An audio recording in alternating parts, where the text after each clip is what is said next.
नमस्कार, मी पीजी पाटील जनसेवक। आज कोळी गल्लीत आपण आलो आहोत। आज अतिशय वाईट वाटतंय की आमचे मित्र अण्णा चौधरी जे आज आतापर्यंत आपण पाळा शहरामध्ये ठिकठिकाणी व्हिडिओच्या माध्यमातून जनजागृती करतोय, प्रशासनाला आवाज उठवतोय, पण प्रशासन लक्ष द्यायला तयार नाही। शेवटी झालंच, घटना घडलीच, शेवटी एकाचा जीव गेला। अण्णा चौधरी हा युवक आज आपण बघत असाल या गल्लीमध्ये हा धापा तोडलेला होता। तोडून किती दिवस झाले होते आजी? 10-12 दिवस होऊन गेले। इथं गटारी पुरून ठेवलेली, चालता सुद्धा लोकांना येत नव्हतं। आणि अशा परिस्थितीमध्ये अण्णा चौधरी जेव्हा स्वच्छालयासाठी इकडे जात होता, हा रस्ता होता। आमचं एवढं प्रशासनाला मान्य आहे की तुम्ही जर खड्डा खणलेला होता, इथं चारी जर केलेली होती, तुम्हाला धापा टाकायचा होता, तर तुम्ही तात्काळ तो बुजवायला पाहिजे होता। एक तर त्याला बॅरिकेड लावले पाहिजे होते। ही 100% तुमची चूक आहे आणि या तुमच्या चुकीमुळे आज एक घरातला तरुण करता चालला गेला। या ताई आहेत, यांचे मिस्टर जवळ 18 वर्ष वारले।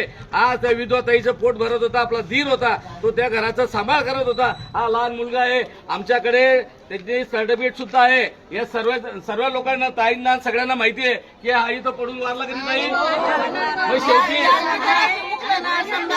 सर्व उचलणार आहे, म्हणजे शेवटी नगरपालिकेने एखादा जीव घेतला आणि एकही नगरपालिकेचा नेता, नगराध्यक्ष असेल, मुख्याधिकारी असेल, आरोग्य सभापती असेल, एकही त्यांच्या घरी दारावरती झालं पाहिजे।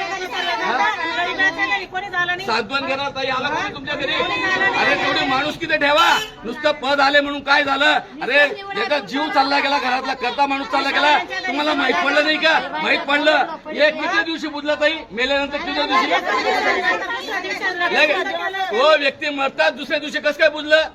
आणि काही दलाल याला म्हणे बोलू नको, त्याला म्हणे बोलू नको, अरे दाबता। अरे जेव्हा स्वतःच्या घरावरती येईल ना तेव्हा समजेल। अरे सामान्य माणसाच्या ताईच्या घरात आज करता कोणी नाही, कमवता व्यक्ती चालला गेला, त्या ताईच्या किती वाईट परिस्थिती आहे। अरे मी जीव तोडून जोडून सांगतो, अरे गरिबांची बी हाल नका करा।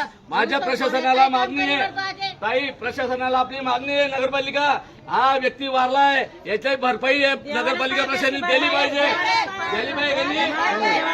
असं जर होत असेल, असं नाही केलं तर आम्ही कायदेशीर लढाई लढू, नगरपालिकेत येऊ, सर्वजण नगरपालिकेत चला ना। एक सामान्य कार्यकर्ता, माझी चौधरी समाजाला सुद्धा विनंती आहे, आज त्यांचं कोणी नाही। आज चौधरी समाज पारोळा तालुक्यात सर्वात मोठा समाज आहे आणि पॉवरफुल समाज आहे।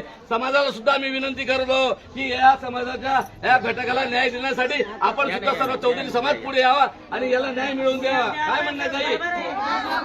आपण प्रशासनाला फक्त इशारा दिलेला आहे, नाही झालं तर आपण नगरपालिकेवर जाऊ, नाही झालं तर कोर्टात जाऊ, पण आपण न्याय देण्यासाठी प्रयत्न करू। जय हिंद, जय महाराष्ट्र।